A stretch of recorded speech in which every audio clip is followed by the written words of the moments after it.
Say hello to everybody. Hello, everybody. Say goodnight, Gracie. Good night, Gracie.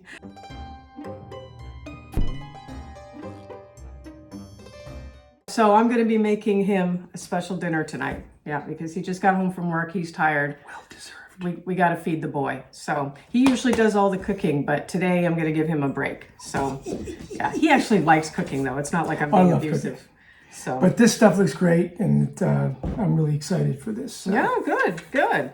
Bye. Bye. Doei. Doei. So today we're making hachee. And hachee is a traditional Dutch beef stew with onions. And this recipe that I'm using today actually comes from one of our viewers. So Jan, thank you so much for sharing your Oma's recipe with us. And you can tell it's Oma's recipe because there's a lot of butter in it. A whole 200 grams actually. So quite a bit of butter.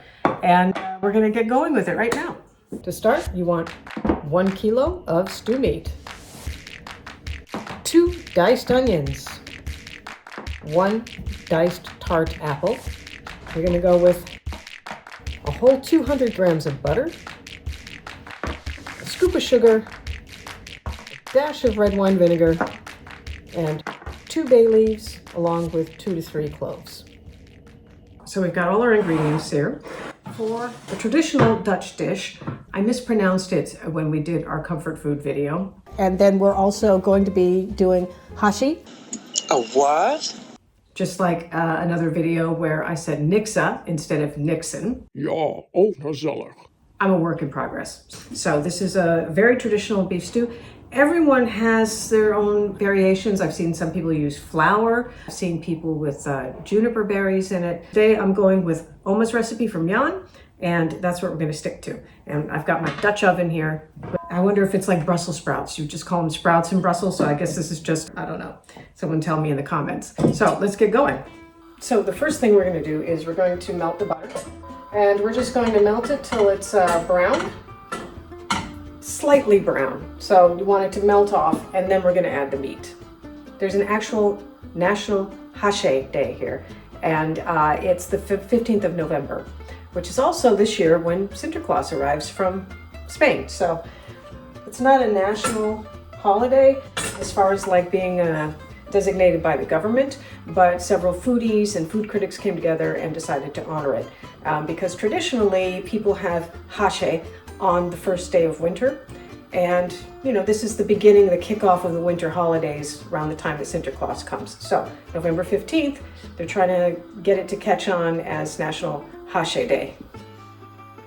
It's bubbling. Bubble, bubble, toil and trouble. So for this recipe, we're also going to serve it with mashed potatoes and broodkool on the side.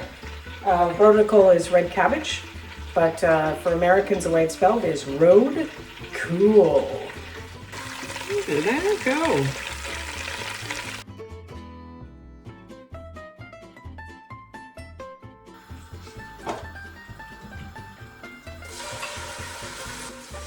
And actually, now that I've added the meat, I'm going to turn this down a little bit. Slow and steady. That's the way.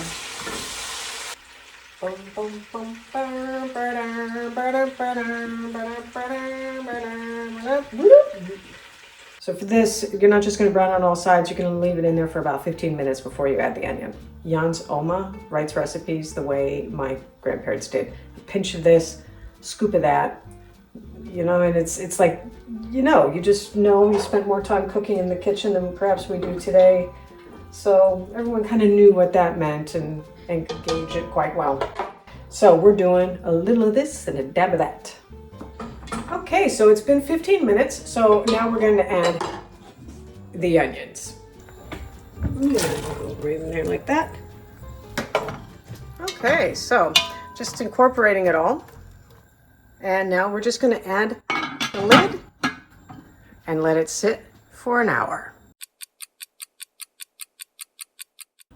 Okay, so now we're going to go ahead and put the rest of the ingredients in because it's been an hour. So we have the tart apple, that's going to go in,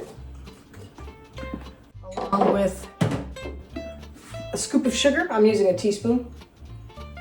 A dash of vinegar. I'm using 1 tablespoon. That's gonna help break the meat down because it's a tougher meat. And then we got 2 bay leaves and a couple of cloves. I'm gonna stir this up and then we're gonna put the lid back on, let this simmer for 15 minutes. We're gonna come back and put some water in it. Beef, butter, and onion. It smells amazing. All right, see you guys in 15 minutes. Okay, so it's been 15 minutes and now we're going to add water. And we're going to add water just till it goes just above the meat. One, may not take that many more, to be honest with you. Two. It smells better than it looks. So the lid goes on for 2 hours, and every 15 minutes you're going to go back and stir it, make sure it doesn't stick to the bottom. And it's done when the meat starts to, the fibers start to separate and pull apart with a fork. So there we go. As we say in the US, now we're cooking with gas. So it's been 3 hours since I began this foray into Dutch cooking. So, and the hachee looks like it's done. Let me get these bay leaves out of here. So I'm gonna do something that's not on Jan Zoma's recipe. I have crushed up a speculoos cookie because I do not have any ontbijtkoek in the house. But I'm going to use a speculoos cookie, which is gonna add a nice spice, a little ginger and all that, to the sauce here, just to thicken it up a bit. Okay, so I just added the speculoos cookie. In the Comfort Foods video, we did use a ontbijtkoek slice, a couple slices of it. I'm trying the speculoos today, and we'll see how that goes. But as you can see, it's already starting to thicken a bit. You can really smell the butter. So good. One for the doctor. So this is... Yeah, he loves to cook. And, I do. I'm usually in the mood only for like Thanksgiving, Christmas, so... This is a treat. It smells really amazing, actually. Hachee away. Hachee. Oh, that was so good. Like, this is really, really nice. This is even nicer. And she was concerned about the meat being too hard. It's so tender. Just It's tender. They broke it up, you know, in the it was cooking pot. so hard at the beginning. Yeah.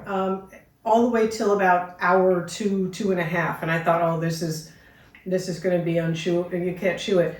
But then it just like opened itself to us. Yeah, it's really gorgeous. good. I didn't have apples, so for the rode kool, I added some cranberry jam and apple cider vinegar for the vinegar.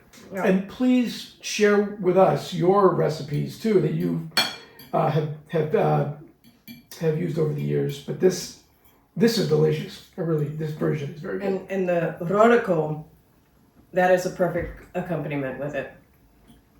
This is so good. I mean, this is one of my favorites so far. This is delicious. I can see why. Of course, you want to make this your first day of winter. Yeah. It's incredible. And they complement each other so nicely too, right? Yep.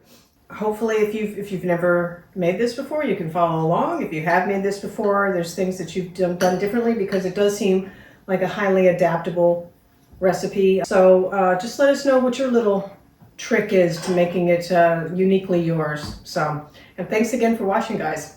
We hate eating in front of people, so We're gonna eat this without you around, but do we? Yeah. Thanks very much, folks. Dewey.